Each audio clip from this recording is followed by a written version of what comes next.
Let me jump back. Let me jump right into it because I ain't got that much time, and there's a slew of a plethora of subjects that I want to copy. I want to take one. Let's start with let's start with people in their dreams. Let's start with that. We go with that one. People in their dreams. You go and you hear, you got friends, girlfriends, and homeboys and homegirls, and y'all talk and y'all have conversations about what y'all want to be when y'all grow up, when y'all are young and stuff like that. And as you get older, people still have those dreams that they would have when they're young. And nothing wrong with that. But there comes a time and place when you have to be fucking real with yourself. And understand that the dreams that you want far outweigh the talents that you have. It's just simple as that.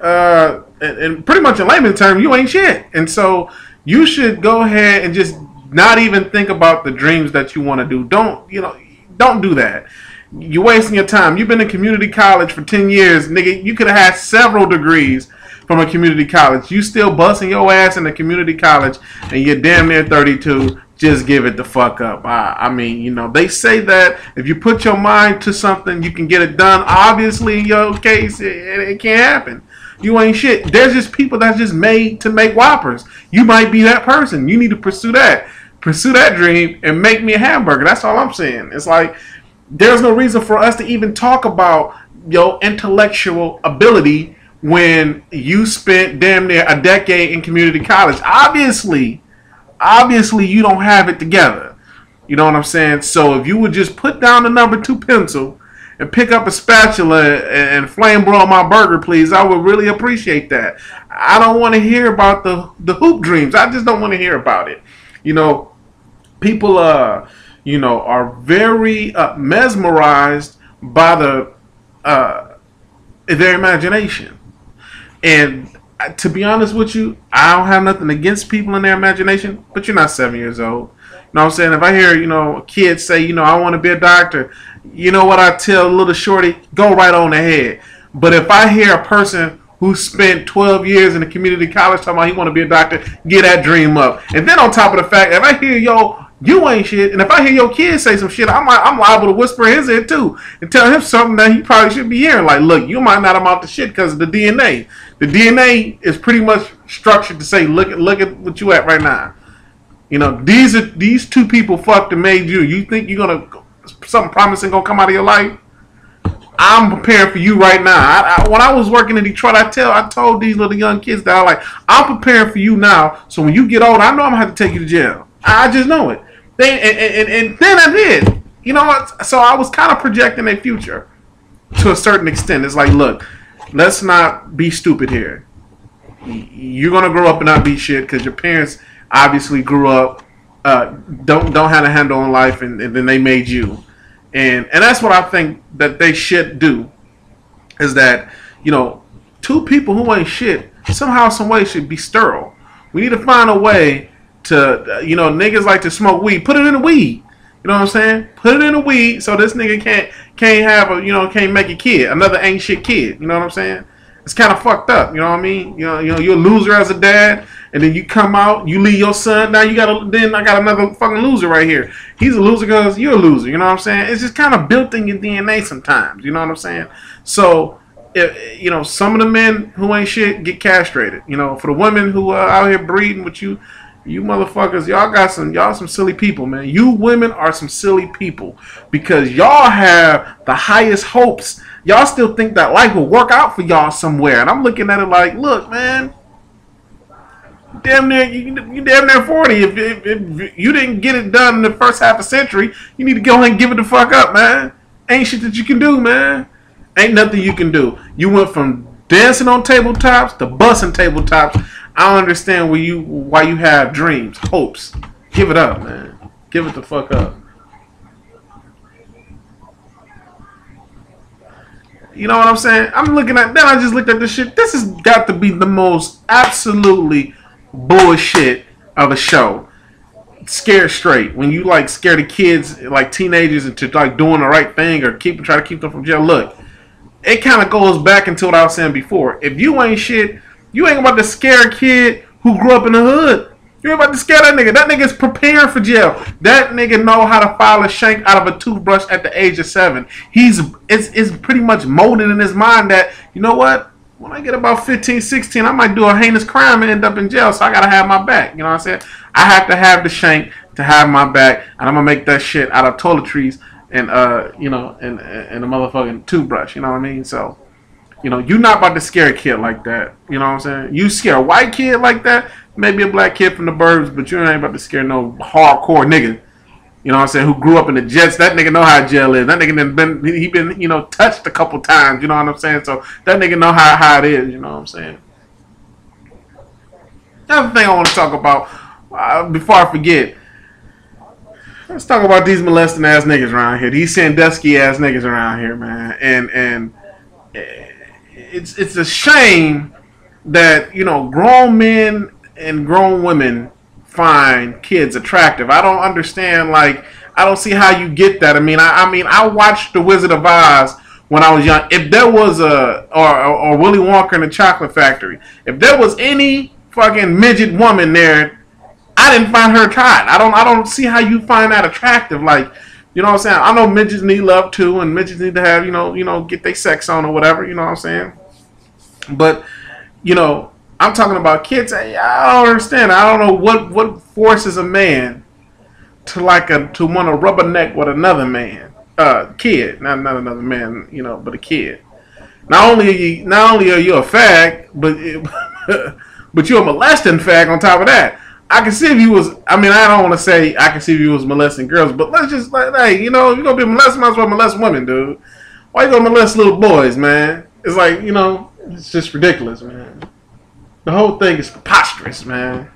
It's preposterous. What they need to do is if you want to touch niggas and all that, then, you know, you deserve to be in jail. And every now and then have a nigga come touch you and rape you and shit like that. See how you feel, how you like that.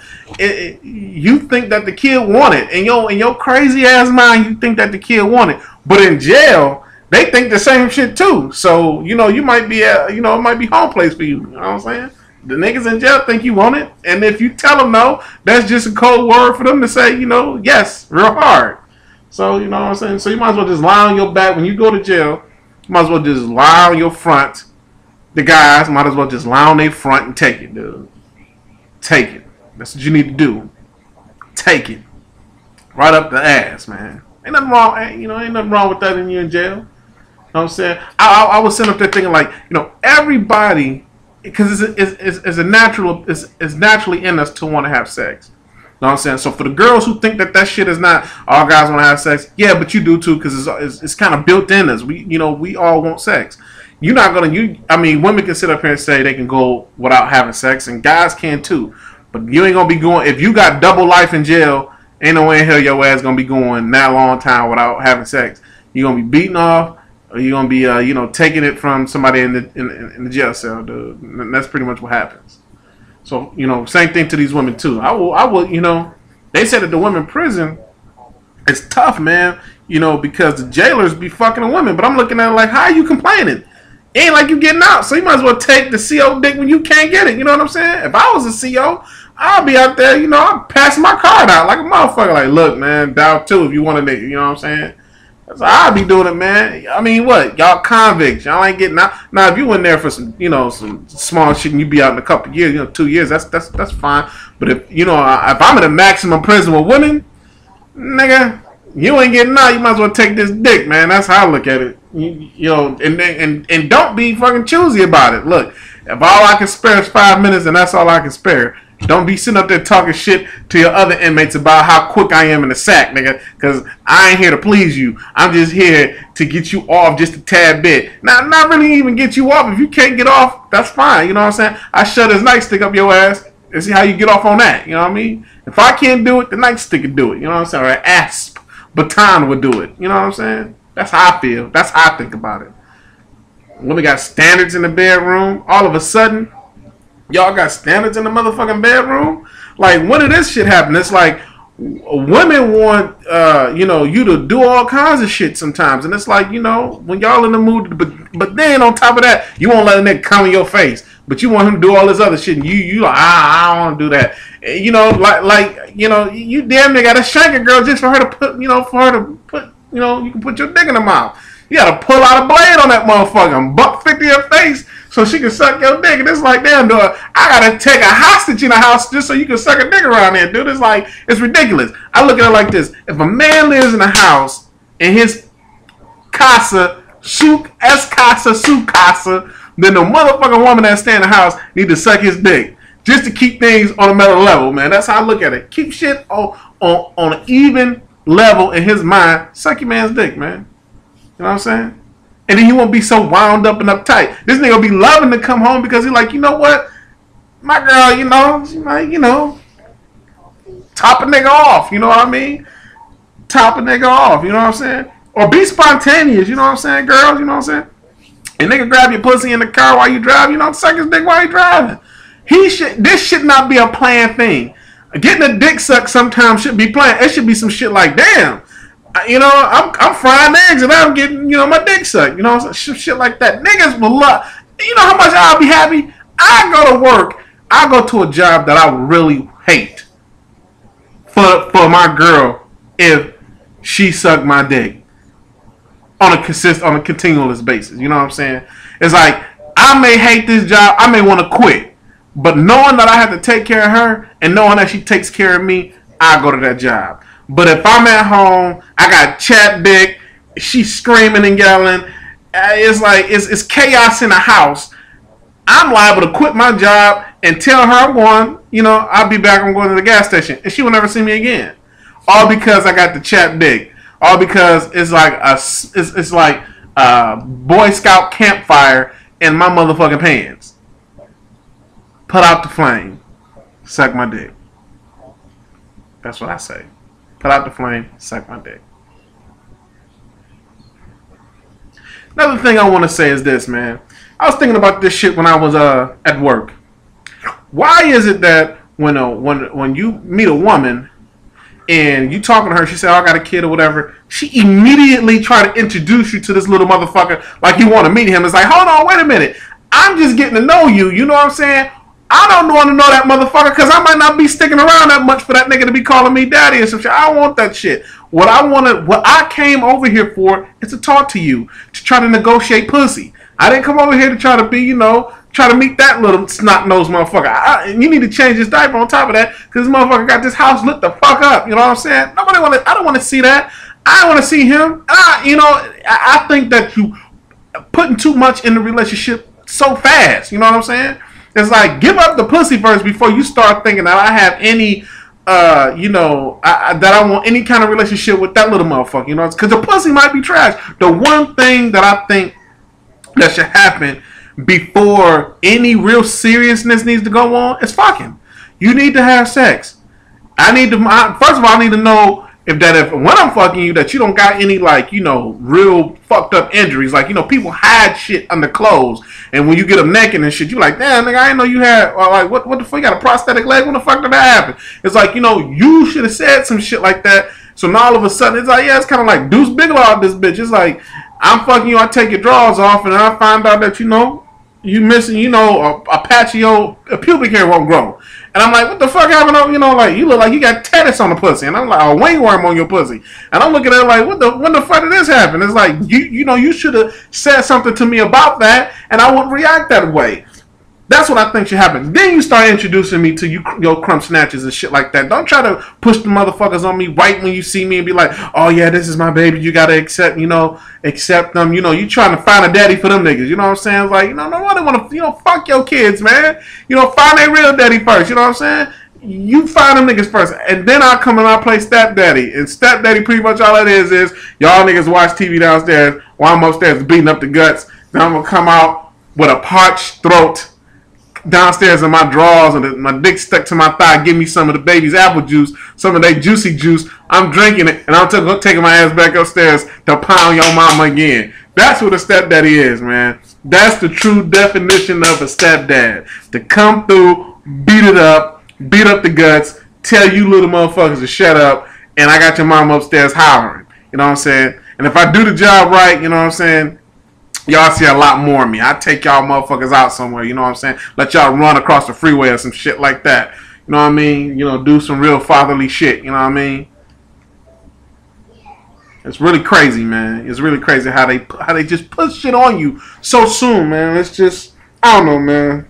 I guess it's just something that, you know, they don't think about. But that's like, you know, if I show up and shit, or you know, you come over to my house and shit, and I got a bunch of my niggas right here, like, yeah, you know, these are all my niggas. So are we fucking or what? You know, right in front of them. You know, you're going to be like, I can't believe you asked me that. I can't believe, I'm so just appalled that you would ask me that in front of them. How disrespectful. And that's how I feel when you bring your little snot nose, stinking ass, shitty diaper ass baby in my face. I feel disrespected. Like, all of a sudden, I'm supposed to be his daddy because you trying to give me some, because I want to get some pussy. Are you serious? I ain't about to jump through that hoop. That's one hoop I ain't jumping through. I ain't about to play daddy for pussy. I ain't about to do that. You know what I'm saying? That's fucked up, too. That you even think that I would do that. It's fucked up, man. But sometimes that's how you women think, man. Sometimes that's how you think, and on top of that, you feel that the pussy is golden. One thing that I say is this, man. When a girl says she want to wait till she get married to have sex, I ain't gonna do that, man.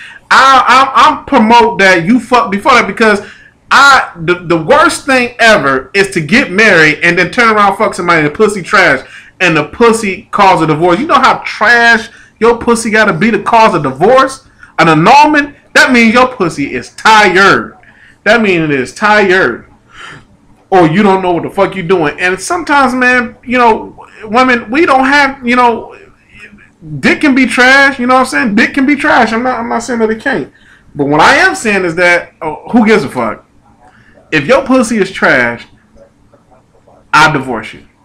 I said it here. I'll divorce you. There's a lot of things that can get a man to divorce a woman. Even though he don't want to say it, I say it for him. Your pussy trash, you can get cut. You can get cut off the team for that. You can get cut. If you constantly stay musty, you can get cut for that. That means it's a serious hygiene issue that you haven't tackled yet. You can get cut for that. What else can you get cut for? If you keep a dirty house, women. Oh, let me say about this. I come over your house, man. This is the one I hate. People have this kind of friend. Don't you hate this kind of friend? Every time you pick this nigga up or pick her up and want to go hang out in her house, she always got excuses on why her house looked the way it looked. And it's like, nigga, you knew I was coming over here. Your house shouldn't be looking like this every fucking time, man. Like, every time there's an excuse. You know what? There's only one excuse. You're a nasty motherfucker. And I really can't hang out with you because last time I came over here, I didn't call bed bugs and I was sitting on the couch. So fuck you and fuck your house, man. You need to let a bomb off in that bitch and kill them little nasty motherfuckers that's running around up in your house, man. Got my motherfucker. I'm infested. I'm fucking infested. And then I go home, and then my girl think I'm cheating because I'm scratching and shit, and she like, oh, where the fuck you get these crabs from? I'm like, I ain't got crabs. This is from Craig's house. This motherfucker got bed bugs. Bitch, don't believe me. Then I get put out. Now I'm homeless, or I gotta come stay with your old stinking ass in your stinking ass house. You know what? I'm gonna tell you how fucked up your house is, and I just thought about it. Your house, you know your house is fucked up when your homeboy is willing to go homeless than to stay in your spot. That's how fucking nasty your house is. And I suggest that, you know, you clean that motherfucker. I don't know what else to say. You need to clean that motherfucker. Or get a woman. You know what I'm saying? Women always rag guys and say that guys are notoriously nasty because, you know, they're bachelors and stuff like that. But I look at it like this, man. I'm like, you know, what's y'all excuse? Because women are relatively clean people. And, you know, the only excuse I hear women say is, oh, I got my kid, you know, kid this and my kid that. And I'm looking at it like, look, nigga, you know how to clean up after yourself. You know how to clean up after your kid. Get the shit done, man. I don't want to hear no excuse about why your kid running around here, toys and shit all over the floor. Toys and shit is all over the floor. They got shit to do with shit smeared on your wall. You know, the minute he did that, you should have cleaned that up. But that look like 3-day-old dry shit on that wall. And you should have been cleaned that up. But the fact that you didn't further perpetuates in my mind that you're a nasty motherfucker. And then you growing this little shit bag to be a nasty motherfucker too. Now you got two nasty motherfuckers in the world. Get it together, ladies, man. Get it together, man. Get it to motherfucking together, man. Another thing that I don't like is when you go over their house and they may not have no furniture. Now that's understandable for a certain length of time. But if I come over your house, man, you've been living in this place for 3 years and I'm still sitting on crate boxes, I'm looking at it like, nigga, what the fuck are you doing, man? This shit hurts my ass. What the fuck are you doing? You want to invite niggas over, but you don't have places for these niggas to sit. How you have? And then I see some. I went to some real niggerish shit. I went to a housewarming, and a nigga been living in the house for 5 years. It's like, how you having a housewarming, nigga? Like, what the fuck are you warming up to, nigga? You been here for 5 years. I can see. You should be throwing a going away party or something. You having a housewarming? You been here for 5 years. You just want shit. That's pretty much what it is. Bring gifts. I hate when a nigga sit on an invite and say bring something. It's like, are you serious? It's like when you throwing a party, you should be, giving you're supposed to be supplying shit, man. You throwing a party. You telling everybody what to bring, and you don't make shit or bring nothing. We have it at my house. Is that your excuse? We have it at your house? Are you fucking serious? We could have had this shit outside. Everybody brought some. It's your house and you ain't do shit. And it stinks like a motherfucker up in here. You ain't clean shit. You ain't prepare shit. Niggas done bought drinks, food, stuff. All you pretty much did was just, unlock your door. That's pretty much what you did. And allow us to throw a party in your shit. Where you can get food and shit like that. And that's what it is. Like, people throw a cover for that. They're like, oh, niggas brought food. The niggas, you buy liquor or buy food, and a nigga who don't bring shit, take them own shit. I check a nigga at the door, like, hold on, man, if we had a party and everybody brought something or whatever, and there's a nigga who may brought bought the cups or paper plates, some shit like that, and then this nigga trying to walk out of the door with 3 plates, I walk that shit out of nigga. Take 1 plate, take 1 cup. You ain't bring as much shit as you taking out of this dome, man. You ain't bring no fucking food. You ain't bring no drink. You getting fucked up off my dime. You like a cheap bitch. You know what I'm saying? Getting drunk off my dime, dude. Ain't happening, man. Ain't happening. Ain't happening. Anyway, man, that's my rant, man. Peace out.